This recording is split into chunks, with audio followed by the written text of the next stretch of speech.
State University, Mike Leach is getting paid $2.3 million. It's good to be a coach is what we're learning here. Running the Seattle PD will pay you 1/10 of what you will get to be a coach. Lorenzo Romar is the University of Washington head basketball coach. He's going to make almost $2 million, only almost $2 million to coach a basketball team. Jonice Spiso is the chief health system officer at UW Medicine, and she's the vice president for medical affairs. She's the highest paid female employee in the state. She's going to make more than $500,000, about $522,000.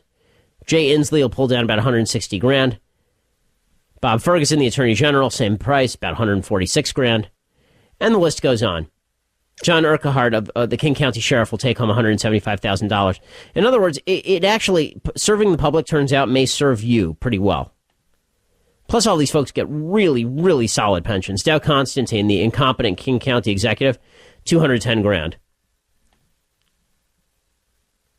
And, of course, the assistant football coaches also get paid up to wazoo. Justin Wilcox is the assistant football coach at UW. How does $800,000 sound to you? Try that on for size. God, I went into the wrong profession. Seriously. Meanwhile, we are now learning that the suspect in the Seattle Pacific University shooting has pled not guilty. He has pled not guilty in this case, in which he shot one person. He shot three people, actually. One of them died. So we'll keep tabs on that. He's going to plead insanity, not guilty by reason of insanity. The state of Washington standards for insanity are pretty stringent. You have to not only know you can't know what you're doing, and you have to know that you can't know that it was wrong. So we will see if he's able to meet that burden, or if we're going to spend a lot of money on his trial. Remember that trial that I mentioned a moment ago, the one who shot a couple of cops? We have now spent, the defense has now spent nearly $4 million in that trial. The prosecution spent another $600,000. By the time all is said and done on that trial, we're going to spend $5 million on a trial of somebody whose open and shut case. The guy left a note at an arson just a few days before he attempted to shoot before he shot the cops. He left a note at an arson site where he attempted to bomb 4 police cars. It's an open and shut case. So we're going to spend $5 million on that. If you don't think our judicial system is broken, you got another thing coming. We have a seriously broken judicial system here in the state of Washington. Now, meanwhile, speaking of a broken system, Darrell Issa is set to grill the IRS commissioner in prime time tonight. John Koskinen is headed back to the Hill, and he is supposed to testify before the House Committee on Government Oversight. And he says that he's going to ask some serious questions. He says the biggest one is, you came before us, you said you tell the truth, the whole truth, the nothing but the truth. Do you believe the whole truth? Did you tell the whole truth? Issa said Koskinen knew he'd made false statements to Congress when he didn't tell the Oversight Committee on March 26th that an untold number of Lois Lerner's emails had been lost. And there are people out there today attempting to defend the IRS and pretending that it's no big deal what happened over at the IRS. Vo.com, Vox.com, I don't know how they pronounce it. They've that's Ezra Klein's website. They have a whole explanation of why we really should not be too upset about what happened at the IRS and them losing Lois Lerner's emails, 2 years worth of them. That seems less than plausible, given the fact that there was a tweet that went out in 2009 from a security firm talking about how they backed up all the IRS's emails. Coincidentally, 2 months before the IRS scandal broke in 2011, 2 months before the emails were deleted, that firm went away and was no longer signed by the IRS. Oh, if you buy this situation and you think it's totally on the up and up, give us a call, 800-465-8770, 800-465-8770. If you think that this whole situation is just wonderful, on the up and up, there's no problem here, that thousands of missing emails from Lois Lerner, and by the way, these are the emails that we most need. These are the emails that actually matter. Right? The emails that we most need are the ones that are between Lois Lerner and members of other executive branch agencies. We still have like 67,000 emails that she sent to her friends inside the IRS. But most of the lawbreaking takes place when the IRS sends private information to other organizations in the executive branch. Those are precisely the emails that we have been missing. And those aren't coming back anytime soon. We're now learning that the IRS actually drilled a giant hole in Lois Lerner's hard drive. They literally took a mechanical drill and drilled a hole in Lois Lerner's hard drive. George Will was speaking out about the IRS computer crash, and he said, this is just beyond. We know that this became public in an act of deceit when Lois Lerner planted a question with a friend in an audience to try and get this out on her own terms.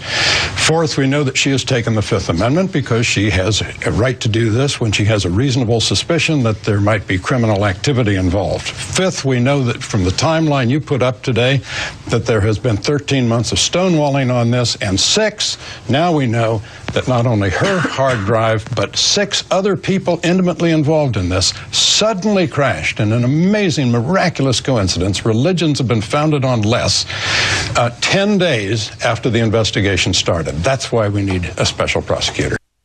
That is why we need a special prosecutor. Mark Halperin and Bobby Ghosh on Morning Joe, they were talking about this scandal, and Halperin is no right-winger. He writes for Politico, and he says, look, let's be real about this. If this were a Republican administration, everybody would be going nuts right now. I think with a different administration, one that was a Republican administration, this story would be a national obsession. And instead, it's getting coverage here and a few other places. But it really deserves a lot more questions. You're agreeing. Absolutely. If they were targeting Democratic groups and had been a Republican president, I think it would be in the front pages of every newspaper for weeks. ISIS says, did Koskinen come to Congress and say, hey, I need to make you aware of this? No, he went to political appointees at Treasury. He went to political appointees at the White House. He discussed it with them. He didn't even discuss it with his own inspector general. Why? Because he is co-opted in this political cover-up.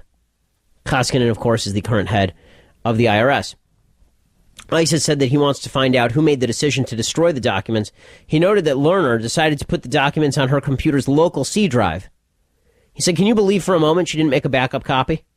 Or if those were important documents to her, she didn't insist on greater steps be taken to try to recover them? ISIS says that he believes that Lerner is hiding something. The fact that she's pled the Fifth is sort of a big deal. Republicans are going to have to put the screws to the administration. Charles Bustani is a Republican from Louisiana. He said this is abuse of power at the highest level. This is about the violation of constitutional rights in our government. This is a very big deal. Given all the other scandals out there, you can put what you want into them. This affects every single American because it's the IRS, the most powerful institution in the country, because it can affect everyone. It can destroy lives. We cannot abide this kind of abuse of power. Agreed, which is why it's time to criminally prosecute people. And if Obama won't do it, Congress needs to allow us to sue. Anything less means that nothing gets done here. Meanwhile, speaking of people who are deeply corrupt and probably should be in prison, Hillary Clinton, still running for president. And she is just, she is so gaffy. I mean, she gaffes so much. It's kind of crazy. And the fact that she's considered a slick political manipulator is kind of incredible. And next hour, we're going to be talking with a columnist who discusses Hillary's time in the Senate, which seems to be the only time she was actually relatively competent. We'll talk about that. But Hillary Clinton, apparently she told The Guardian, quote, we pay ordinary income tax, unlike a lot of people who are truly well off. Truly well off? You're right, Hillary. You only have a net worth of $100 million. You and your husband have a net worth of $100 million, but you are not truly well off. Just to know, this seems to be a common theme among so many folks on the left these days, is that they're not really wealthy. And they're not super wealthy. This is the second time in 2 weeks Hillary Clinton has claimed that she's not really rich. On June 9th, she said, we came out of the White House not only dead broke, but in debt. Then she says that they're not truly wealthy. Joe Biden today said, if you excuse a bit of personal point of privilege, I can speak a little bit from my own experience. And then he whined about his mildly expensive suit and said, I have no savings account. I don't own a single stock or bond. Joe Biden makes $230,000 a year as vice president. He apparently has a net worth somewhere between $39,000 and $800,000. The only reason his net worth is not higher is because he's taken out multiple loans on mortgages. In other words, he's bad with money. But he's actually the least rich member of Congress, believe it or not. Joe Biden was the least rich senator in the Senate, and he was still making $230,000. His wife, I guess, is a doctor, so she was making serious cash too. But he's a victim. Michelle Obama, of course, just a couple of weeks ago, said that after she graduated Harvard Law School, she was still too poor to tell people how to feed her kids. This is what the Democrats do. They just lie. They care about women, they care about the poor, because they're all women, they're all the poor, they're all black, they're all gay, they're all Jews. Don't trust these people. They're elitists. They make a lot of money. They do very, very well. They just want to make sure that you don't do very well. They want to tax you if you do well. And they don't want to tax themselves. They want to avoid that as long as humanly possible. Now, as we continue here on the Ben Shapiro Show, we've been making a huge deal out of global warming here in the United States for years and years and years and years and years. But a new shocking report suggests that this whole global warming thing may just be not just a hoax, but one of the world's biggest hoaxes. We'll bring you that information coming up. Ben Shapiro Show, AM 770, KTTH, KTTH.com. One of the things that we here in Seattle hear a lot about is the global warming situation, because after all, we live right next to the water, and that means that should the Earth warm, we will all be swamped. We'll all be stuck at the top of the Space Needle attempting to save our loved ones. Yeah, well, it turns out all that is baloney. According to Christopher Booker, over at the UK Telegraph, when future generations try to understand how the world got carried away around the end of the 20th century by the panic over global warming, few things will amaze them more than the part played in stoking up the scare by the fiddling of official temperature data. There was already much evidence of this years ago when I was writing my history of the scare, the real global warming disaster. But now another damning example has been uncovered by Stephen Goddard's U.S. blog, Real Science. It shows how shamelessly manipulated has been one of the world's most influential climate records. The graph of U.S. surface temperature records published by the National Oceanic and Atmospheric Administration, NOAA. Basically, here's the deal. According to Goddard, NOAA's U.S. Historical Climatology Network has been, quote-unquote, adjusting its record by replacing real measured temperatures with data fabricated by computer models. In other words, this is the equivalent of you actually know what you made last year, but you decided to use a projection from 5 years ago of what you would make this year when you did your tax return for the IRS. The effect of this has been to downgrade earlier temperatures and to exaggerate those from recent decades, giving the impression that the Earth has been warming pretty rapidly. In several posts, Goddard compares the currently published temperature graphs with those based only on temperature measured at the time. These show the U.S. has actually been cooling since the